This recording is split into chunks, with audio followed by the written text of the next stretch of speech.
Liz Truss will become the next British Prime Minister tomorrow after being confirmed as the new leader of the Conservative Party.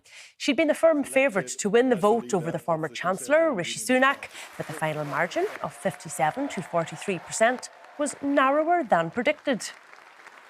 I will deliver on the energy crisis, dealing with people's energy bills, but also dealing with the long-term issues we have on energy supply. Because, my friends, I know that we will deliver, we will deliver, and we will deliver. Well, since Liz Truss has been Foreign Secretary, it's fair to say the Anglo-Irish relationship has been fraught with tensions ratcheted up due to the Northern Ireland Protocol.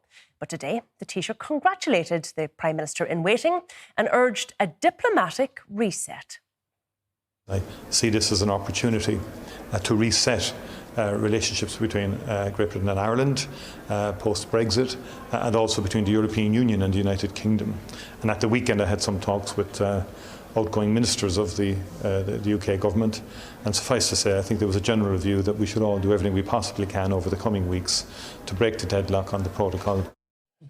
Well, let's cross live to London and join news correspondent Olly Barrett. Ollie, good evening to you. We did say there that the margin was narrower than anticipated. So I'm wondering what her reputation is like within the Conservative Party. What is her character, or does it depend who you ask?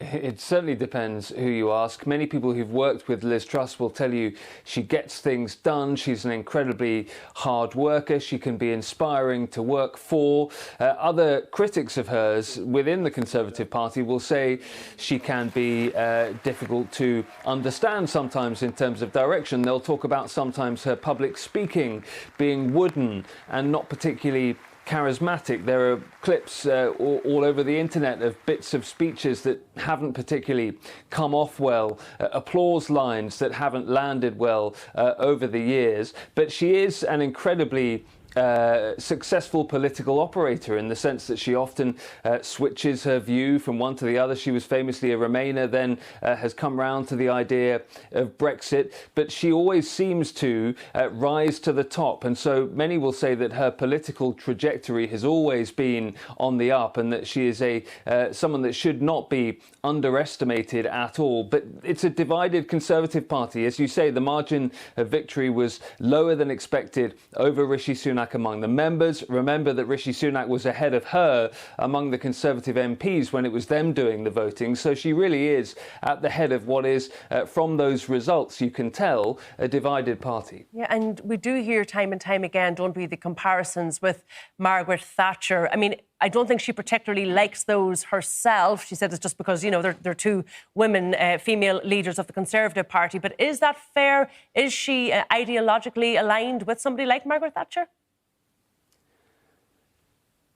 Those photographs don't happen by accident, where she's looking very, very similar to Margaret Thatcher in an outfit or a situation or riding an armoured vehicle. Those things don't happen by chance. And yes, when Liz Truss is asked about those comparisons, she always says she's her own person. She doesn't want to be thought of as another Margaret Thatcher. But we know that she very much looks up to Margaret Thatcher. And that's part of the reason that some Conservative Party members like her so much. They hope that she will bring in a bit more of that Thatcherite economics than Boris Johnson has been having as his economic policy while he's been Prime Minister.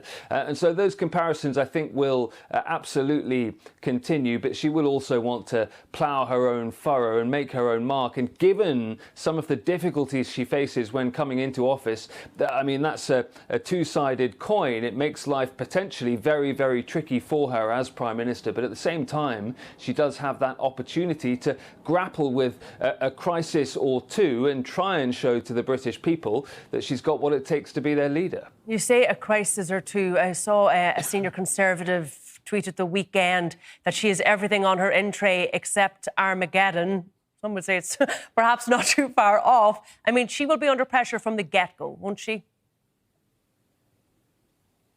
Absolutely right. And the Conservatives have been criticised for this long drawn-out leadership process over a summer in which households and businesses have just been getting increasingly worried about particularly their energy bills as they head into the winter. And that means she's got to get moving, and she's got to get moving quickly. She's promising some kind of energy plan in the next few days. We think it could happen as early as Thursday. There are reports tonight that it could be an energy price freeze, effectively. But however she does that, it's going to cost tens and tens of billions of pounds. She'll have to raise that money from somewhere. She'll have to set out where she can raise that money as well. And that's just an example of one of those issues which is potentially offers her the chance to show the British people that she can get on top of a difficulty, on top of a problem. But also, if she rolls out her energy plan and it doesn't land well, that will be very difficult for her in terms of public perception, but also among those Conservative MPs, many of whom